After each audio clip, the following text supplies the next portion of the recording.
everybody. Hey, everybody. Happy Thursday. Merry Christmas Eve. Merry Christmas Eve. Fishmas Eve. We were not exactly sure what we were going to do today. And so instead of having a guest, you have Josh and I. No, because we have a bunch of great things here to bring you. Yeah. And with, we try to let a few people join in. So kind of before we jump in, I guess, one of the things that we've been doing lately is, looking around for ice. Mm-hmm. Depending on where you're at in the state, conditions vary greatly. Yeah, the last 2 days we pretty much spent driving around the whole state. We've been down to Oshkosh and Madison and Rosendale, all those places, and there's people standing nice in one spot and people in boats in another spot, and it's just craziness all over the place. Well, and up north we're hearing that, they had still quite a bit of ice, but then there was a huge snowstorm that came through. So depending on where you're at, you may or may not have gotten that. Mm-hmm. But I think, all of those things truly affect us as ice fishermen. Mm-hmm. With that being said, the other thing that we've been doing, though, is kind of hitting a few spots, backwaters on the Wolf. The interesting thing about this is when you are on a lake, for example, people have the opportunity, whether they do it or not, people have the opportunity to spread out. There is different terrain that people look for, or different depths, different drop-offs, different whatever. But on the river, what you find is a lot of narrower stretches, a lot of smaller pockets, or, specific spots that you're fishing. And so the interesting thing about that is, you hear all coming into ice season about not fishing too close to people. Mm-hmm. And we have so far been in many conditions where we are fishing very, very close to people. Right on top of people, actually. But that's not because, we just kind of went in and jumped on top of them. We took the time to go and talk to people. It really depends on what's they're fishing for. A lot of the people we were fishing next to were tip-up fishing, and that didn't affect what we were doing, and we weren't affecting what they were doing. It just being in proximity to their tip-up. The other thing that was really fun is when you can fish with a big group like that, maybe you bring out a group of your own, or maybe you meet people out there, or maybe there just is people out there. You really do get to kind of watch the patterns of where fish are hitting. So especially when Josh was talking about tip-ups, you can see, especially in those river backwaters, where fish kind of move through, because you can see flags. I mean, sometimes it seems random, but sometimes you can see flags kind of along an edge or coming through, a certain direction, whatever that is. And if you can notice some of those patterns, that might help you in setting up your equipment the next time or later in the day. Well, and the other thing is we were checked by the warden. They know where all the ice is, and that's where the people are gathering, and they're taking the opportunity while we're crowded up to check and make sure you have licenses. So make sure that you don't have too many fish. Mm-hmm. Make sure you have your license. Well, and knowing the regulation of where you're at, because a lot of these places, depending, especially Pike on the Wolf, if you're north or if you're south, there is different limits for that. And like Josh was saying, the warden was a very, very kind person. Very nice. Yeah, it was very nice to talk to them. They actually had a few reports of even people up and down, little backwaters of us. So that was kind of a fun thing to be able to compare. But, being prepared for that, if that means having your license, having your fishing license, knowing your limits, whatever that is, going in prepared is always going to set you up for the best possible day. Right. So what are we talking about tonight? Well, speaking of best possible days, we are bringing, kind of a assortment of things to you, but it is kind of a whole bunch of stuff that doesn't fit into other episodes for one reason or another. So like on Christmas, we get all these random gifts and we don't know what's in it. We have kind of put it into a bag for you, and we haven't even planned what order we're talking about this.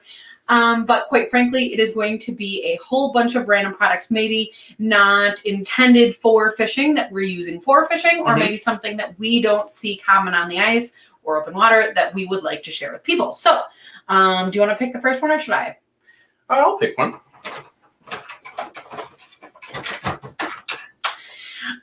So Josh actually started with my very favorite thing in the whole bag, which is funny. This is actually, I wrote it down because I don't often even remember what it is. It's called a minnow funnel. by Tackle Tamer USA. This looks like your average kind of minnow scoop or plastic minnow scoop anyways. But one of the things is Josh was trying to show you, where's the angle on my camera? There's a hole that is in here. And so what is nice about this, it is a floating scoop. So if you are in open water or if you are on ice, this is going to float in a live well. This is going to float in your minnow bucket. This is going to float if you drop it in your ice hole, and that won't even matter to you. But the thing about it is you can leave it either next to or in your minnow bucket and grab them. And then you don't have to grab around and for anything. You can just tip the minnow right through that scoop and it ends up right into your hand. Sometimes even facing the right direction. So you're not wiggling it around trying to, most of the time the right direction. Yeah. And the nice thing about it is she said you can leave it in the water, out of the water. The best thing is just leaving it out of the water, because it doesn't stick to anything because it's plastic, so it's not going to freeze to the ice or freeze to the minnow bucket, and then you never have to get your hands wet. The other thing that is really unexpected about this, though, I find that I use this as an ice scoop.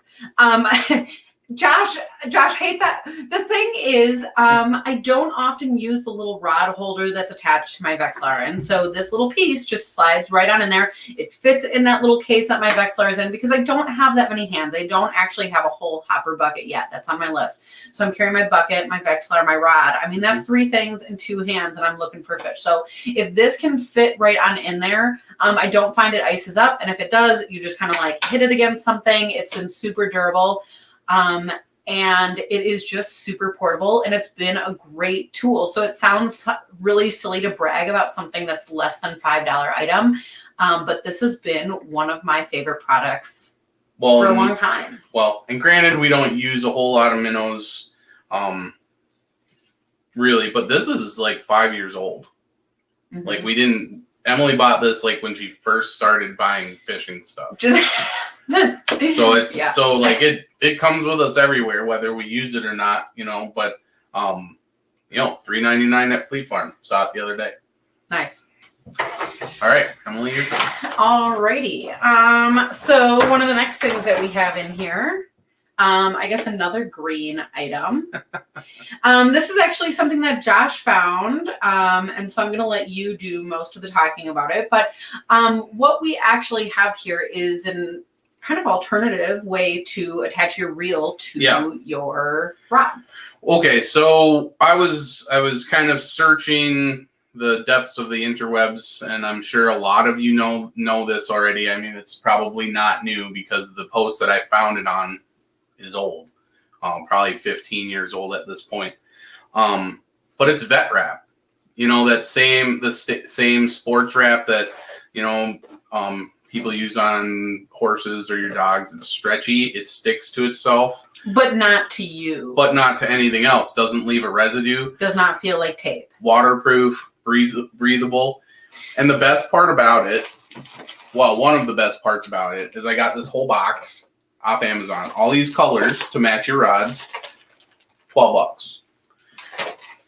And like I said, it's like breathable, it's waterproof, it's not going to hurt your cork handles, not going to leave indents. You can take it off. You can take it off every year to store your rods correctly, so you can store your rods upright or laying down without reels on them at the end of the season.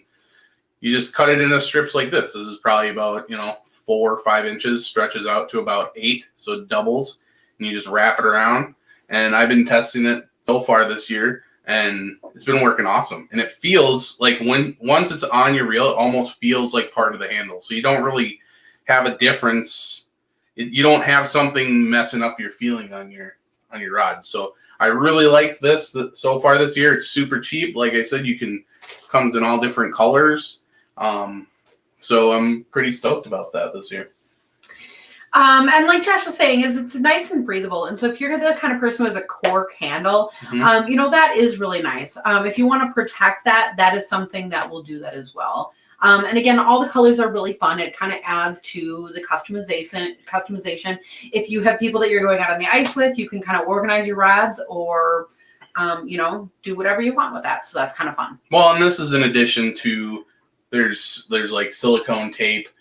There's actual reel tape that they make specifically for ice fishing. I think JT Outdoor Products has a few different colors in that. This is just another tool for, or just something more economical to get you started. If you don't want to spend $10 on a roll that you don't know if you're going to like or not, spend it on this. You can use it to bandage your kids up or whatever if you need to, if you don't use it for fishing. But I mean, that's $12 a roll, and it's going to last me forever, probably.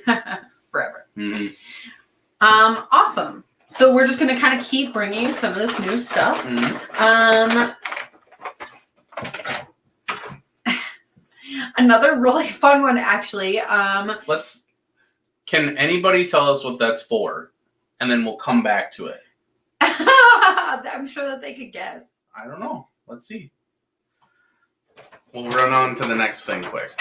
Running on to the next thing. We'll come back to it, I All guess. right. Here's something that Emily knows all about. I started using this last year, and it's been pretty awesome. Well, Josh started using it because I cannot brag about mine enough.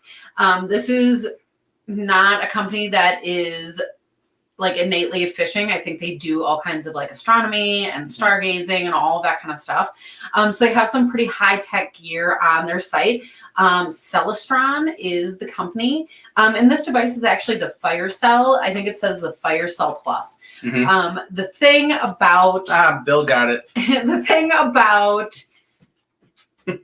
Yeah, this is not a mouse spreader. That other one is. We'll come back to that. But the thing about this is it is a flashlight. It does have the red, the white, and then flashing functions. It also is a charger, so anything that you can plug into a USB in the bottom. This little device honestly holds a lot of charge. It's just not like a tiny little bang charger that you pick up free somewhere. This really has a lot of power. But the best thing about it is that this front, I don't know if you can hear that. It is actually metal in the front and metal in the back. And the reason for that is it is a hand warmer. I kind of think about this as a full body warmer in a weird way though, because in my ice suit and my bibs, I will put this in like the kangaroo pocket of my sweatshirt. And so it is in one of those bottom layers. And then because I can turn that heat on, it does really keep that heat in my core. And this is one of the things that helps keep me on the ice all day long. Also provides a really great place for when your hands are cold and you need to shove them in somewhere and warm them up. You have like a pre-warmed pocket. Mm-hmm. Yeah, and that's kind of what I use mine for. I'll either slide it, like I use the flip over mittens, so you can slide it on top when you're walking somewhere. So when you're pulling your sled, you can stuff it in your mitten and it warms your hand up. Or I keep it in my pouch when I'm hunting, like when I'm bow hunting even. And so you just set your hand in there, and it's nice and warm, and it lasts on both sides for like 7 hours, and it's like double that for one side. And I don't often run out of power. No. I mean, we've been out on some long days, and I admit I actually will once in a while carry 2 of these, like one in each pocket if I have a jacket on, because I just honestly love them so much. But again, a great product that I cannot share enough with people, because this is one of the things that makes a huge difference and keeps me on the ice. Yeah. So let's see, we have some comments here. A lot of people saying Merry Christmas. Thank you all for tuning in and Merry Christmas to all of you. Sure, yeah, thank you for sharing it with us. As far as oh, I'm laughing at you guys. As far as this little device, Bill, you are right. It is a mouse spreaders. It does really look like a pretty traditional one, except for the fact that up at the tip, you don't have little points. So a lot of times you hear people online, say don't use those mouse spreaders, because you can even see it poke all the way through sometimes fish mouths. Sometimes that just more for them to heal up. And, a lot of times they probably do heal up, but, when you can leave a fish in just as good of a condition as when you found it, that is a huge key.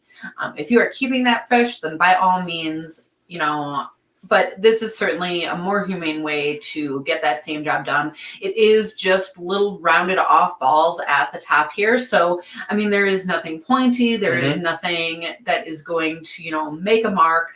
It is just simply going to be able to get into that mouth and open it and do exactly what you want it to do.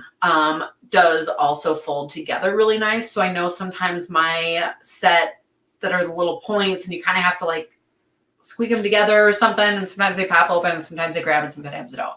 And these just, I leave them in my pocket, and anytime a flag is up, this is there. Yeah. And I have it. Well, and one of the reasons why we ordered them is they're also one of the smaller sets. And so you don't, there's some that are 12, 14 inches long, and you don't need something that long because you don't need to open it more than what their mouth normally is open. Just enough for you to get your forceps or your toothpick in there and just like pop out your jig or pop out the treble. And where did we get these? Well, we got them on eBay. And so unfortunately I can't give you the exact link or anything to these. They're like $12 or something a piece. Just an eBay product. Somebody was selling them and I bought a couple pairs so we could both have a pair in our bibs. But a really, really great thing to know that is out there. And a lot of these things, if you are still like running around looking for stocking stuffers for people, I mean, like Christmas is tomorrow, but better late than never. A lot of these things are super, super affordable. So, let us know what you're using. We do have one more item in our bag here, and then one after that. But if in the meantime, while we're talking, if you have a product that's not necessarily meant for fishing that you do use for fishing, drop that in the comments. Let us know, because we love to hear about that kind of stuff. We'll talk about it. So our last little thing in this bag is actually a line cutter's keychain. I'm trying to see it there. You can see it pretty well. Well, the line cutter zipper pull. And so these actually came out on the Striker suits this year. But Emily and I have been using these for the last 3 years, I think. They have ceramic blades on it, so they're not going to rust. I have this one on a carabiner, so I can hook it on and off. It's always sharp. It always sharp, even always works, cuts everything. Other thing that we found out, it cuts open little snack packages. I should have had one here. That is so funny. So if your hands are cold and you can't really get into that pack of jerky, you can just zip it off with this thing. It's light, plastic and porcelain. Works great. Well, and Striker thought that it was a great way to in part upgrade their suits. And so if you still have bibs that you know and love, but you're looking for that little upgrade, that's one really great way to do that. Yep. And like Josh was saying, you don't need to take off your gloves to do something like that. So if you are cutting your line, if you're doing something, that's just a very, very easy way. It's always accessible. I'm not having to dig out scissors or anything to use that. All right. Well, that was the bag. No, but that is okay because we have another thing. And surprise. Actually, I kind of maybe even thought of two things. So two things. We have them both right here, but one of them's a surprise even to Josh. Maybe you guys know about this or maybe not. I have just like my bucket here. I was talking before, I'm going to turn this into a whole hopper bucket, so get ready. But the nice thing about this is before that, I have been using this for all kinds of things, and I just find that having a lid is best, but having to pry off a lid can be annoying and sometimes difficult. So at Menards, they just have these twist off lids. And that's it. It's really, really super easy. It's a really great way to keep your stuff. If you're going to throw a bucket into a snowmobile, this is something that is totally wind resistant. And we found it to be very durable on the ice. So this kind of plastic is not just going to crack or anything like that. And it has a gasket on it. So it's water resistant. So not that a whole bucket's going to go in the water, but it keeps the snow and everything off your stuff. So you can keep a jacket in there, extra pairs of gloves or whatever, like she said on the snowmobile, and it'll all be dry. So it's been a great idea. Well, and with with that X at the top, it is something that you can sit on, and especially when you wear Mhm. bibs, it's not uncomfortable to sit on. So, if you're throwing fish in here, if you're throwing other items in here, that's all gonna actually. You could probably throw minnows in there even with that Or- gasket on the top. I've never Mhm. done that, but even if you're riding out somewhere, keeping them shook up a little bit, they'll make it. So that's one of my favorite things. And again, not necessarily meant specifically for fishing, but I love bringing my bucket with me, and so having this is a really great thing. Hopefully it doesn't get wet and freeze shut on a cold day. Well, there you go. I didn't think about that. But one of the things I guess about that is, it attaches to the base really well. Like I've never had the whole top spin on me. Like the whole top sits really well. And then it does have like really deep grooves. So I know you really can't tell like how much my finger is on here, but it's not just like a tiny little jar that you're using your fingertips. Like you really can grab onto this. If I was wearing mittens, like that would not impede me at all. So again, something that's super user friendly, especially, if a lot of people will be like, my fingers are stiff in the cold. That's not something that you'd have any problem with this. But as far as it freezing on, that would be terrible. That would be terrible. Maybe don't put your minnows in there. All right. And then I did say that I had one more surprise. And this is actually something from, I think, the gardening world or maybe the hunting world or something like that. We just have, and we've been sitting on them because I just honestly have a kitchen table or a kitchen chair in front of our office because I don't know why, that's just how it worked. But these little, sometimes you find them in the gardening section, like a knee pad to kneel on when you're weeding. Sometimes the hunting section, sometimes camping, it's kind of just a multi-purpose thing. This is really great though to have to put under your feet. Everyone thinks about it to sit on. But one more thing that will keep your feet off the ice. If you're bringing like a kid with you that's never been there, this is something, they might even have fun stepping on it because it is, squishy. But it might help them stay out longer, keep them a little bit warmer. And if you're not using it for your feet, then they are really great to sit on. Yeah, they're awesome. The Menards has them. That's where we got ours. But pretty much everywhere has them. You can look them up. Yeah, they're great. I use them all year. Different things. So with that, that's what we've got for you today. Not our longest show ever, but some really great stuff. And if you have some things again that you are using for the fishing world that aren't necessarily meant for fishing, let us know. Yeah. I'd love to hear about that. But put it in the comments. yeah, otherwise we're going to spend the rest of the holiday fishing. So we're hoping to see some of you out on the ice. And we don't know where we'll end up. So next week, this is not our last show for the season. Oh, no. We have one more before 2020 ends. And we're going to end it with a great conversation with John Sibley. I always call him Guy Sibley. Yeah, Guy. He's been busy up north. They pulled jacks out and we're talking about Gogebic, so if you Yep. don't know John Sibley, that is okay. Get ready. He's a really awesome fisherman. He's got a really big personality and a lot to tell us about fishing. I think we're talking about how he chooses bodies of water to fish. Mm-hmm. I think that's what we decided we wanted to talk about. So he's going to tell us how he goes from sitting at your kitchen table with a map to putting a line in the water.